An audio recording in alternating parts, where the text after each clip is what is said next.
I think this is something like the Cam Newton publicity tour for me right now would be, hey, Cam, every other day, release video of you doing workouts and you doing drills and doing things like that to show everybody, like, hey, one, you're working, but two, that your body is functioning at a high level. Yeah, I think there's something to that. If I'm his agent or anybody, in his camp, that would be something I would make an effort to do right now is yes, daily, few times a week, whatever it may be, we're going to release content on you, Cam, and have some cameras here to make NFL executives, the people, the media, everybody get a good look at you to go, hey, the guy's healthy. He's ready to go. Now, who wants his services? Because, I'm like you. I think when he's healthy, he's dangerous. And no matter what team's he on, you got a chance to win when Cam Newton's your quarterback.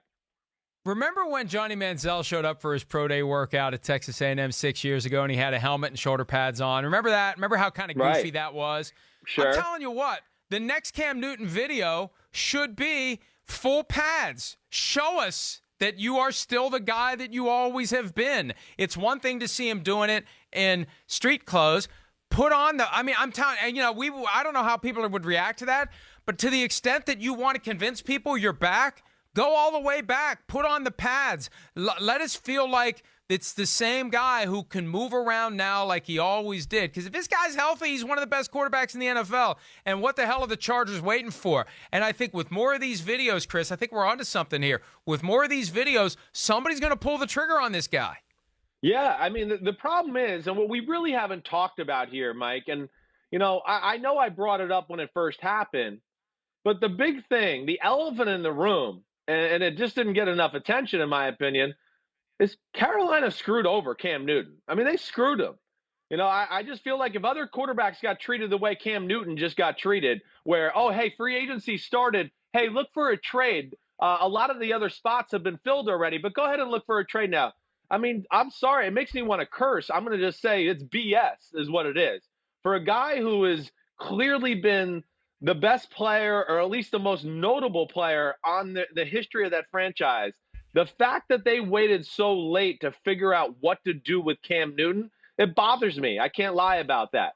And now, yeah, who else is there, Mike? I don't know. It's the Chargers are bust right now, or it's wait till training camp, or wait till a team reevaluates their situation. I really don't know, but I do think it kind of pisses me off that Carolina did that to Cam Newton. Peter King and I talked about this on Friday, the day that you were home, but you weren't working, as opposed to today where you're home and you are working. And I pointed out the Greg Olsen contrast, that they cut Greg Olsen right after the Super Bowl. They knew they weren't going to keep him. They didn't try to create a trade market for him. They didn't. And I think cutting Greg Olsen right after the Super Bowl was part of the effort to get a trade for Cam Newton, because, hey, they didn't cut Cam Newton. They must be keeping him. Maybe if we want him, we need to trade for him. And they hung on to that trade possibility for way too long. There's a point where you just have to accept it's not happening and we're going to let the guy go. And I think when you're at the scouting combine and you're selling this idea that Matt Rule, the new coach of the Panthers, can't wait to coach Cam Newton, that was the moment we all should have been throwing the challenge flag, saying, wait a minute, this is all baloney. You're trying to get somebody to offer you something this week. It didn't happen. That's when they should have cut him. Exactly. That gives you a way to let it play out for the month of February, see if anybody shows any interest, and if as of March 1 they don't, drop the facade, quit the ruse, move on, and let the guy have a fair chance to land somewhere else. And the only reason I can think they held him is because they wanted to wait to get Teddy Bridgewater bird in hand before they let Cam go, but they weren't going to keep him anyway. Chris, nobody thought they were going to keep him. No, I know. And Mike, I think you're correct in your little timeline there. Yeah, once you got to the end of February, you should have by that time had plenty of time and opportunity to meet, talk to different teams about trade possibilities, anything like that. Once you got to that end of February, early March, you're right. That should have been the time where they should have said, okay, Cam, figure out what you're going to do, or we're going to make you a free agent, or, let your camp and your agent call around teams to try to figure out a trade. But just the way Cam Newton reacted, he didn't want this. It didn't seem like he totally expected this. And I just don't think it's a good look for the Carolina Panthers right now with the way they treated him. And yes, they've handcuffed him.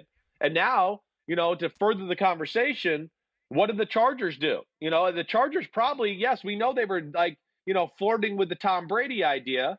But, anybody I talk to in the know in the NFL definitely thinks the Chargers are thinking about taking a quarterback in the top 10 of the draft. And now they just got to figure out, do they want to take a quarterback in the top 10 and start something with the future of their franchise? Or do they want to go the Cam Newton route and say, hey, let's roll the dice and see if the guy's healthy? And maybe if he is, we got a quarterback for the next 3, 4, 5 years. So those are the things that I think why we're not going to hear a lot about this right now, because the Chargers are probably going to try to figure out their plan of attack going forward. And if they want the quarterback, what the plan is. And if they don't want the quarterback in the draft and they go Cam Newton, what's the plan there? So they need to figure out what plan is best for their organization.